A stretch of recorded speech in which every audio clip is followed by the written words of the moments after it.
What's up, guys? Ben here, bringing you another video today. We're finishing off our CDL Champ Series, finally the 8th and last video. We're going with the #1 seed Atlanta FaZe. They've had a pretty interesting season so far. No tournament victories yet, so we're going to talk about it. Talk about their strengths, talk about their weaknesses as they try to go back-to-back and get 2 Champs rings in their CDL lifetime, 3 Champs rings for Simp, ABEZY, and ARCITYS. Let's dive in. All right, so as I just mentioned, last season, great season for Atlanta FaZe. Couple of event wins online.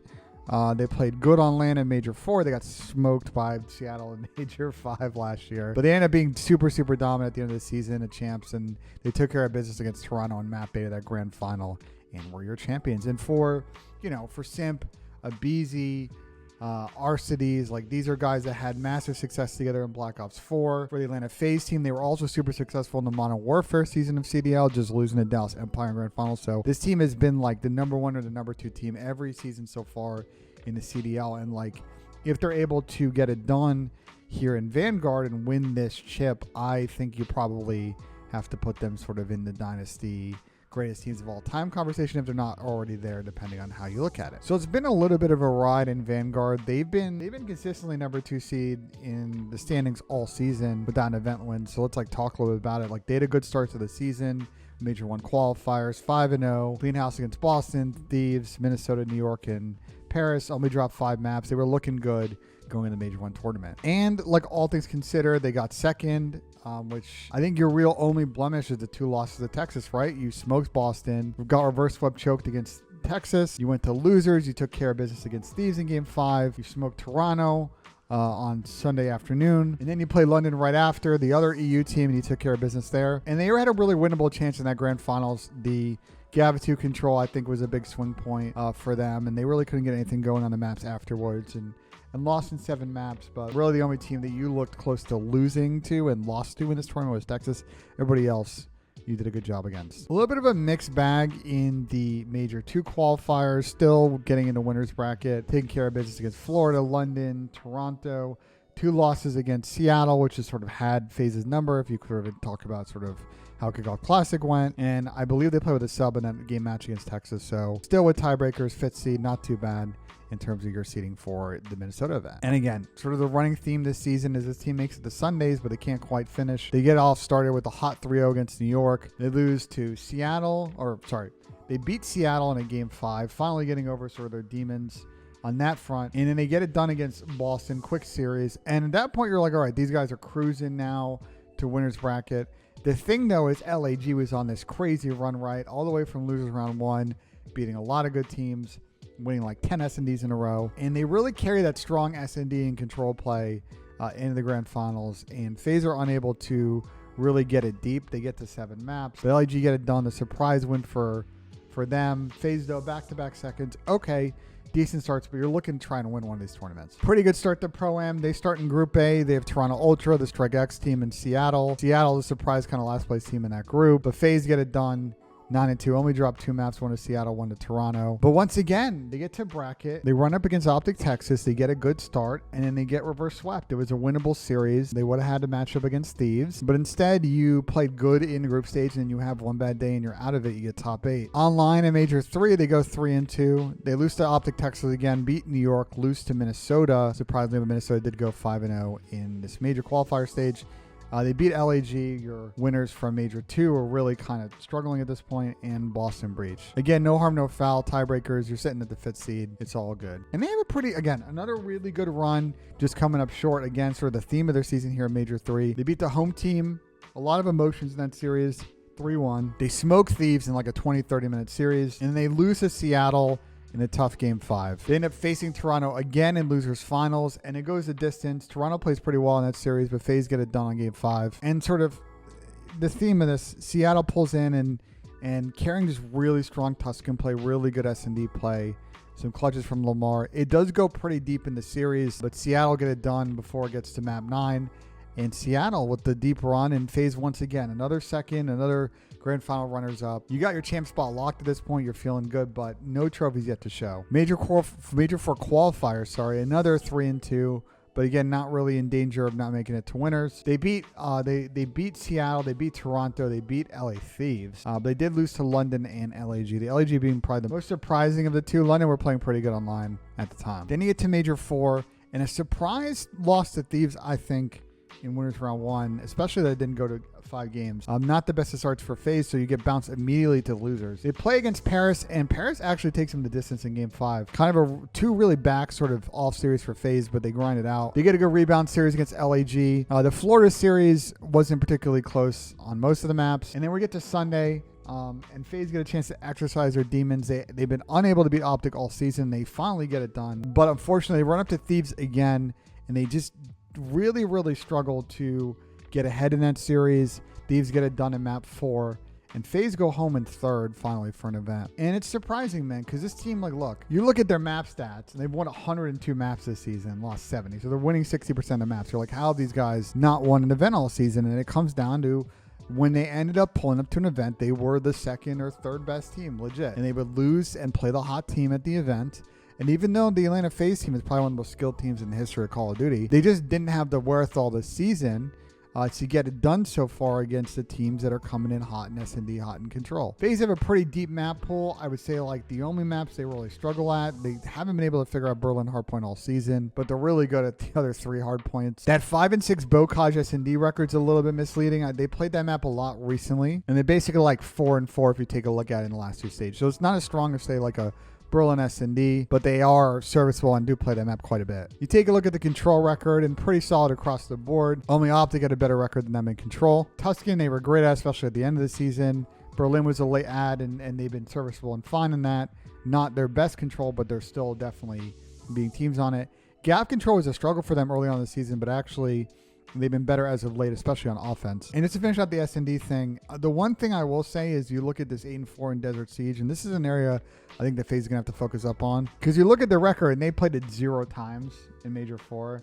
And what that says to me is they're not confident on it. Like, this team's got a deep map pool. If they're not playing a map, right, and they're playing Bocage and playing Tuscan, they went 7-6 in S&D, which is fine, but not amazing. And they're not playing Desert Siege. It makes me think that they're really not as good as the map as they were earlier on in the year. The KDs tell a pretty interesting story with this team. We see Preston has a .86, but he only played in 1 series as a sub that had to come in like 45 minutes before the match because Simp wasn't feeling well and 0 practice. Simp and Cell are having good seasons. I think Cell's having an MVP season. Crazy numbers across the board. He's been good in all 3 game modes. Him and Dashy probably 1 and 2 MVP candidates. The real conversation piece, I think, are around RC and ABEZYs, right?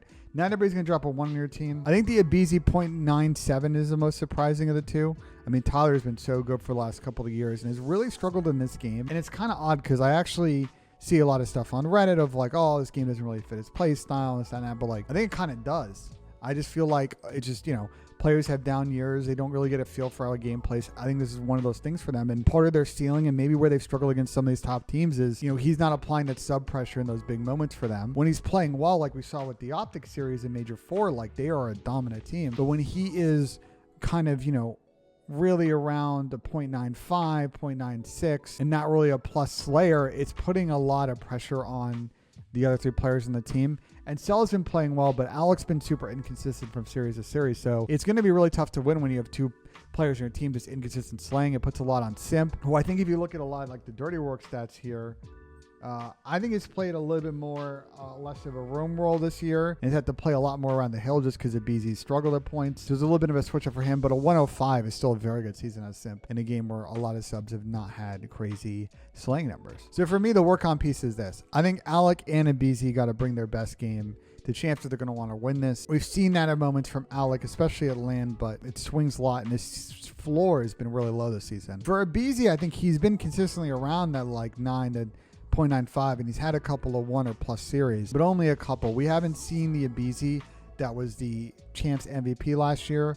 The guy that's going to come in and just win all those challenges. When he's playing the way that he can play and he's got the skill to do so, like this team is unbeatable, especially in response, because it opens up so much for guys like Celium and Simp to really go and make plays behind the pressure that he provides. And then my final thoughts are really around sort of the map records here. Like they were fantastic in control at Major 4, and I think that helped kind of buoy sort of their sort of 500 gameplay in the other 2 game modes. It's really surprising after the first 2 seasons to see that FaZe is only really top 4 in S&D. And again, I think speaking to the ABEZY thing, you know, they're not amongst the top teams in first blood percentage. They are winning their first bloods, keep in mind. Like, their 75% is pretty good. It's not the highest, but it's good. But you normally with FaZe in past games would see this at higher than 50%. So 4922 means that they're really struggling, I think, to get rounds 4v3. My final thought on areas to improve, it's this Berlin hardpoint right here. If we're going to pick a specific map, get this in your bag, right? You get Berlin hardpoint, it opens up options against Thieves. It opens up options against Seattle. It opens up options against Optic. You're a good team with a deep map pool, and if you can figure out Berlin hardpoint, which you haven't been able to figure out all season, suddenly your win conditions are much more massive. I don't think they're going to figure out in time.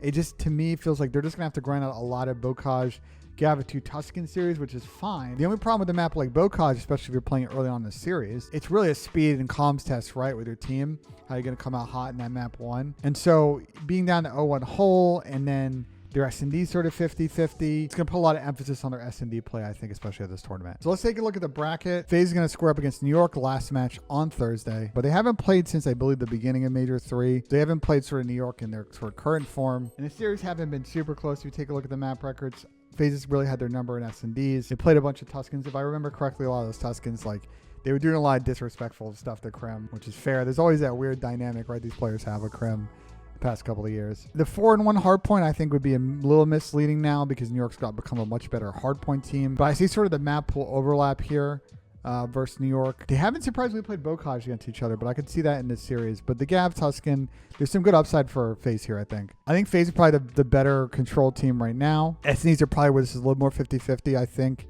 based on form. I think my kind of read on this series is I like New York skill level, but they're a team, and the more I've thought and the more I've made these videos of a team that may have a much lower floor than we realize just because they've expended so much energy and emotion on qualifying for champs. And I wonder if they put in the right amount of thoughtfulness and prep work to then pivot that thinking to winning a ring. You know, Krim has, but you know, they have younger players in the team, and that would be a lesson they need to learn. So I got FaZe, but I don't think it's going to be like a 3-0 sweep. I can see this going to 5 or 4, but I think FaZe get it done. And then FaZe have a pretty good draw, you would say, all things considered. You're going to play either London or Seattle. I'd probably expect Seattle to get out of the 2, but neither team is like amazing on land in the last like couple of events. So well, I say that as Seattle won Major 3, but they super fell off in Major 4. And London all year has been great online. They get to land, it's sort of like a mixed bag. And FaZe has played well against both teams recently. So if FaZe can get past New York, I feel pretty good about them getting top 3 and just taking care of business of whoever they're going to match up against on Friday. And at that point, it comes down to like, are they rematching Thieves again? Are they rematching Optic again? I said in a previous video that I think between Thieves and Optic and FaZe, like if I had to pick one that I think has got the most likely chance to win, it's probably Thieves. And then sort of it's like, okay, well then who do I have probably joining them in finals? If I had to pick between FaZe and Optic based on form, based on how they played so far this season, like you probably got to pick FaZe. But if they've got to play each other for that spot, you know, Optic does have the math on that record, but FaZe has won recently. So it's going to be very curious to me. I think FaZe probably have the highest floor of any team in this event, but they have the highest ceiling, maybe not, and that's a little bit surprising. I think my final thoughts are I would say the team that might be under the most pressure at this event is probably FaZe, considering especially how Alec and Tyler, aka ABEZY and ARCITYS, have played. I wonder if they don't play well at this tournament, that this might actually be an opportunity for them to make a change. Remember in Modern Warfare, they played pretty good and got second, and they won a bunch of events. They surprisingly dropped Preston and Mike, even though they had to drop one of them because they were going from 5v5 to 4v4, but they ended up making 2 changes going into last year and won a ring. So this team has, when they feel like they've sort of run its course, they have made changes. They're not just going to roll it back. So to me, this is like a big event for them to see if, look, can they lock it in? This is sort of the dream squad. Do they go back to back and win? And if you get second, it's like reflect back on the season. You didn't win an event. Like, do you feel like you need to make a change in order to do that next season? As teams have gotten a lot better in the league since the first year of CDL. Let me know what you guys think in the comments. Optic fans, FaZe fans, Thieves fans, fans of other teams. Like, what do you think about this FaZe team this season? Disappointing season, good season, just gotten unlucky. Do you think they're going to get it done at champs and go back to back? Let me know what you think. If you liked the video, please subscribe. We'll be putting out a lot of content over the next couple of weeks, so be sure to check that out. And as always, guys, we'll see you on the next one.